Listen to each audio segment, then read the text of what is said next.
we kind of have to talk about Iran, right? That's kind of a big thing that happened over the weekend. I'm pretty sure all of you are aware of that. But let me just say this at the onset. If you would like super nuanced discussion of the, I guess, infighting, for lack of a better term, because that's probably the best term, among conservatives, whether we should have done it, whether we shouldn't have done it, whether it's necessary, all of that, go watch the Charlie Kirk Show, because this is not the place for that sort of nuance. What I would like to stick to is the cohesion around continually fighting against the libs and their ideas, obviously rhetorically speaking, not physical fighting, as just in case anyone's confused. But regardless of what you think about the infighting amongst conservatives, the libs are also fighting against conservatives, which I would choose to point my gaze towards.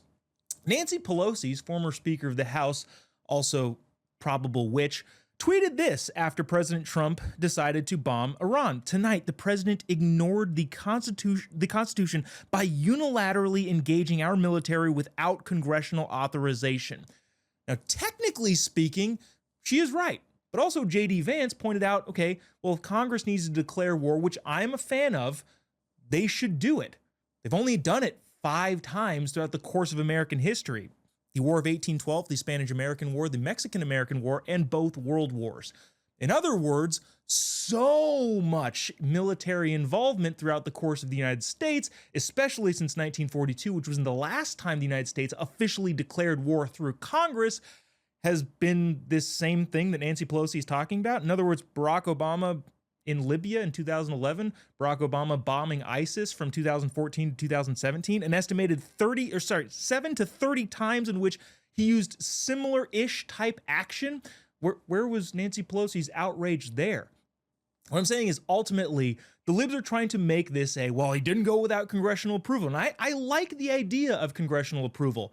However, there are stipulations to that, and to pretend that this applies specifically to Trump and not to Obama and not to Biden is ridiculous. And so we need to continue, despite all of the current division in the conservative movement over the entirety of the situation, stay focused, keep our eye on the ball. The libs are actually the real problem. Here to comment on that and so much more is Haley Karania, host of the Nightly Scroll, and Kevin Ferris, host of Speechless. Guys, thanks so much for joining. Thank you. Thank you for having us. Haley, I'll start with you here. Again, you can say what you want about the conservative infighting. Obviously, everybody is aware of that. If they want a nuanced discussion, go watch the Charlie Kirk Show or another show on Rav.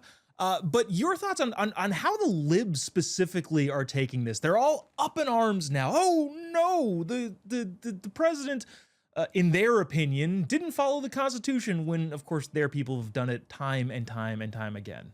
Right, of course. And former Speaker of the House, Nancy Pelosi, she absolutely gets off on the fact that she loves impeaching Trump. They've done it twice before. The Democrats are probably foaming at the mouth, just waiting for him to, mess up so they can do it again. So, of course, we're seeing calls from the left to impeach President Trump over this decision. Not only former Speaker Nancy Pelosi, but AOC, and then singer Ariana Grande weighed in because we know that she's a foreign policy expert. So thankfully, she's gracing us with her intelligence. But she co-signed AOC's calls to impeach Trump. All of this says to me is that their decisions and their response to this is just fueled by TDS.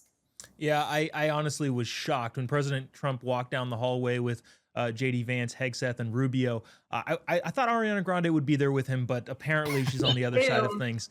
That's such a shame. Kevin, I don't know, your thoughts here. Again, my opinion being that, hey, let's keep our eye on the ball here. The libs are still the problem. And yes, we have disagreements, but conservatives are the only side that do have disagreements. Everybody on the left seems to be lockstep constantly and always. Yeah, and that's the thing, Joe Bob, and you're right about staying away from a lot of this infighting stuff. The conservatives tend to be having actual diplomatic and real debate on what the issue is. Here, what Nancy Pelosi, it boils down to, is simply that she's not in power. That's what she's mad about here. She's like, oh, well, you went past Congress. Okay, let's talk about the Vietnam War. You brought up some great examples of hypocrisy in the 2000s. We go all the way back to the Vietnam War. Technically, we never declared war through Congress Congress through the constitutional way that she wants to with Iran. We didn't do that for Vietnam, which was one of the deadliest wars for Americans ever. And so we can still have that conversation as to whether or not we should be having military involvement. But what Nancy Pelosi is mad about is not the fact that maybe Americans could be sent to die. It's that she didn't get to push the button. That's actually a very good point. Yeah, Nancy Pelosi is mad that she's no longer in power, and thank God for that, by the way.